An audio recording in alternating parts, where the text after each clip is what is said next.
backs Darquez Dennard and William Jackson III are both out. You missed, James, you missed Gardner Minshew. He's on the injury report as well. His mustache has got a groin injury. Oh, God. Next game. Sorry, I'm too busy laughing. The Minnesota Vikings are at the Detroit Lions. Vikings move up to 8th in the power rankings. Lions stay steady at 17. Vikings are favored by 1.5 in this game.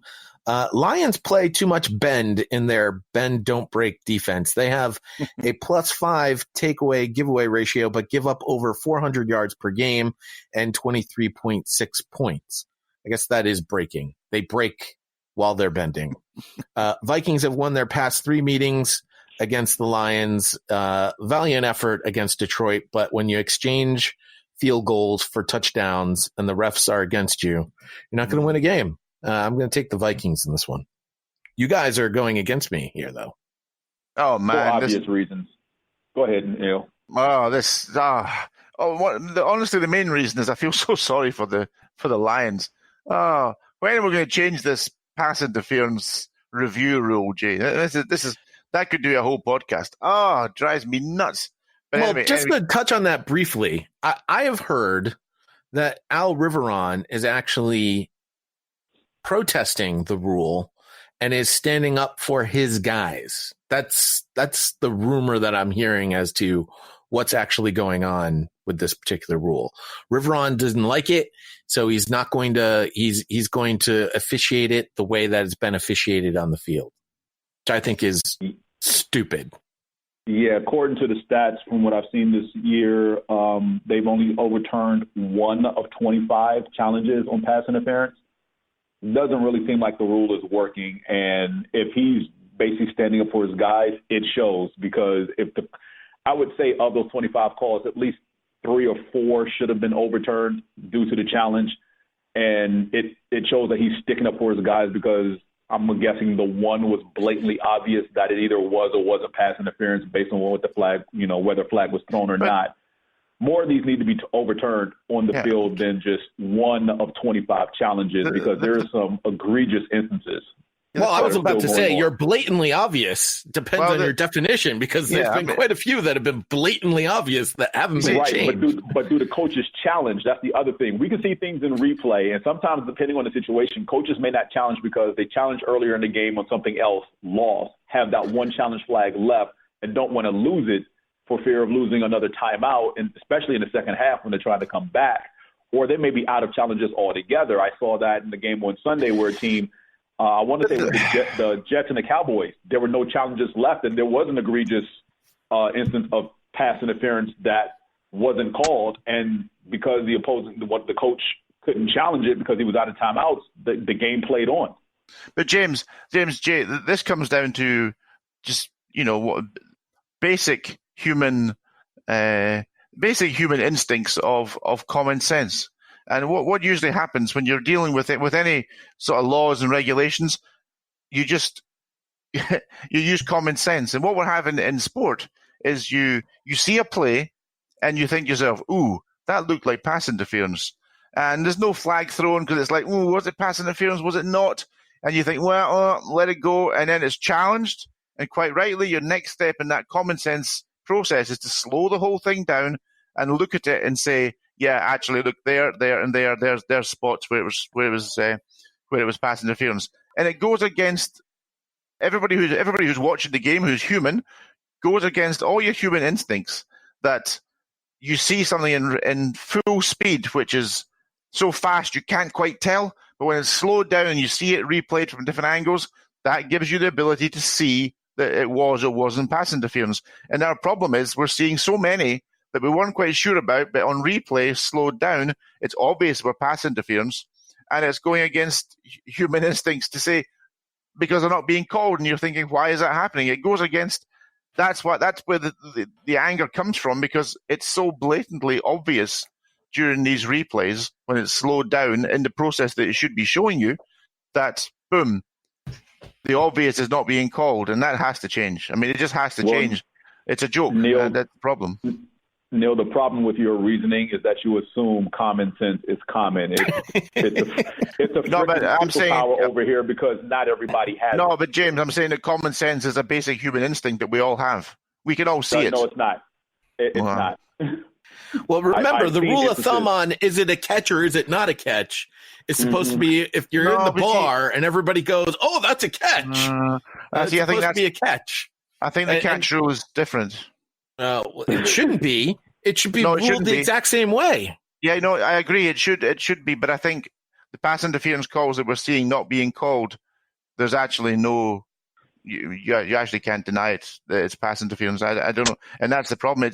It's so wrong to just the standard ordinary fans that it's making a mockery of the game.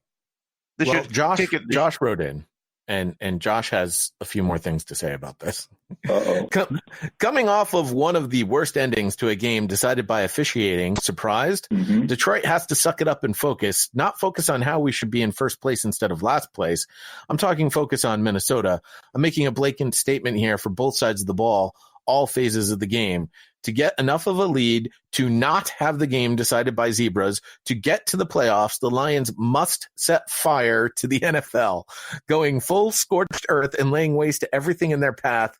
This is not an option. The fans, all 53 players, the P squad, the coaching staff, our GM, they're all fuming. Will it motivate us enough? It has to. There's no other way. With this mindset, the game will be ours easily.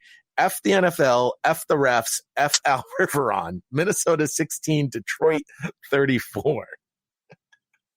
It's well done. It's well done. Well, at least he's taking it all in stride. All right, give me some injuries. For the Lions, most glaring injuries, Darius Slay limited in practice, hamstring, obviously. Ashawn Robinson, defensive tackle, knee, and Logan Thomas, tight end, due to a shoulder injury, both limited in practice. Kadri Diggs and Amari Owunre, cornerbacks, I'm sorry, I butchered that name, both listed as questionable, along with defensive tackle Mike Daniels. For the Vikings, guard Josh Klein, linebackers Ben Gideon and Kentrell Brothers, along with tackle Riley Reif, are listed as questionable. By the way, not to continue to contribute to the conspiracy theories, but Matt Patricia did once famously wear a Roger Goodell clown nose t-shirt in public. Just saying. I don't buy any conspiracy theories. It's a lot of nonsense. Oakland Raiders, the surprising Oakland Raiders at 3-2 are at the Green Bay Packers 5-1. Packers are 6th in the power rankings. The Raiders have moved up to 18th. Packers are favored by 5.5. I will start with Monty's email. Rodgers just got done with a Monday Night Football game, and Week 8 is a Sunday Night Football game versus the other State Farm rep to determine who is the MVP ad man. In between, the lowly Raiders come to town. Nothing to see here. May as well give Devontae Adams another week to get healthy because the Raiders have nothing to worry about. Probably true, except Chucky has had 2 weeks to prepare for this game, and their O-line is as healthy as it's been all year. The Green Bay wide receivers can't catch a cold, and Josh Jacobs can move the chains. I'm not saying it'll be pretty, but the Raiders continue to shock the world. Raiders 24, Rodgers 20. None of us agree with Monty. No, we don't. And as well as the Raiders have been playing, they still have issues in their secondary. They struggle to cover. Even watching the game a couple of weeks ago when they played the Indianapolis Colts, T.Y. Hilton didn't play, and yet Jacoby Brissett still had his pick of the litter of wide receivers to throw to who were open. The only problem is he didn't consistently catch the ball. So that notwithstanding, Rodgers does have some injuries to his receiving core, which may limit him. They did sign Grant earlier today, so bodies to the rescue, but they're probably going to need more than just Grant to suit up on Sunday. What are the injuries looking like? For the Oakland Raiders, Terrell Williams is doubtful. Gabe Jackson has a knee injury. Cleveland Farrell is in a concussion protocol. Dwayne Harris has an ankle injury. Trent Brown, Marcus Joyner, all listed as questionable. They put cornerback Isaiah Johnson on injury reserve on Monday due to concussions. For the Green Bay Packers, that receiving core I mentioned, Geronimo Allison is in concussion protocol and also has a chest injury. Marquez Valdez-Scantling has ankle and knee injuries. Devontae Adams still nursing that toe. In the secondary, Darnell Savage has an ankle injury. Ibrahim Campbell has a knee injury. He's listed as out.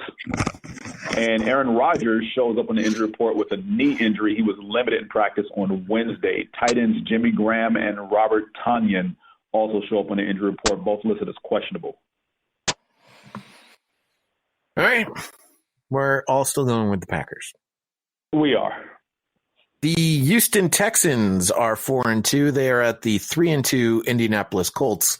Texans are 7th in our power rankings. The Colts are 15. They are favored by 1 point in this particular game. Much like his predecessors, though, Jacoby Brissett is 3-0 versus Houston. The Texans just can't beat the Colts. T.Y. Hilton also likes playing against Houston, had 9 catches for 199 yards in his last meeting and has 115 plus yards in 4 of his past 5 versus Houston. James and I like the Colts at home, but Neil, you like Houston. Yeah, hugely impressed with Houston. Was it last week they beat the Chiefs, wasn't it? In Chief Kingdom, I think I think they have the best quarterback here in this game. I really like Deshaun Watson, arguably the best quarterback in the league this year. Jay, I'm sure you'll agree. And yeah, I mean, let's see. The injury report is Leonard going to be playing for Indianapolis? Leonard does not show up on the injury report for the Colts this week, which I'm actually surprised by. They did put Devin Funchess on injury reserve, though. Yeah, I'm quite happy to go with the Texans. I think they're the best team in that division. Colts struggling, Jay. All right.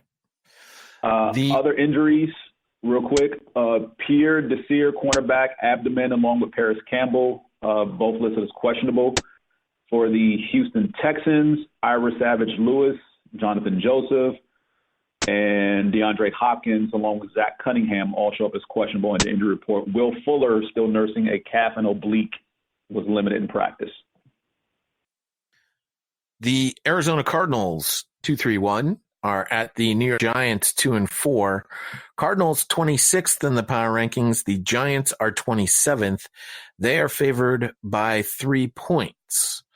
Cardinals have won the past 2 games versus the Giants, including a 23-0 shutout in 2017. Saquon being back could be a difference maker, but I don't think it's going to be that much of a difference. And I'm going to make the Cardinals my upset special. James, what is the status of Saquon Barkley? He must be good to go because he's not showing up on my injury report or for anything else I can see. The only Giants listed are Sterling Shepard, Wayne Gallman, along with Corey Ballentine. Interesting. And all 3 are in concussion protocol. Neil, you like the Giants? No, I don't. In this game, I like the Giants over. I mean, 2 terrible teams. Give the home team the shout. Is Barkley going to be playing? Yes, that's exactly what we just discussed. Yeah, sorry, I was listening to an answer phone, voicemail message from my mother, so sorry about that. She's well, and she's looking forward to seeing me on Sunday. Otherwise, the Giants, I think they'll have, if they got Barkley back, that'll help them out there. And I still watch the Cardinals, and I still see a 10-year-old boy with an adult's helmet on. They've got to change the color of that helmet, the Cardinals. Make it black or something. It just looks huge on top of these little arms and legs hanging out the bottom. Oh, gosh. For the Arizona Cardinals, real quick, Max Garcia has been designated to return from the PUP list with his knee injury. Christian Kirk is listed as questionable, but he's closer than he was last week. David Johnson didn't practice due to his ankle. And Zach Allen is on the injury report as well. Do you think Kyler Murray sleeps in that helmet? I have no idea. Dr. Jones is saying what you said? Well, Dr. Jones refers to Kyler Murray as K1. Is that the deal? Is that his nickname? That's the first I've seen of this. I've not heard that at all. Yeah, K1 versus Danny Dimes. Usually when the Cards get some national attention for something, they begin to show how bad they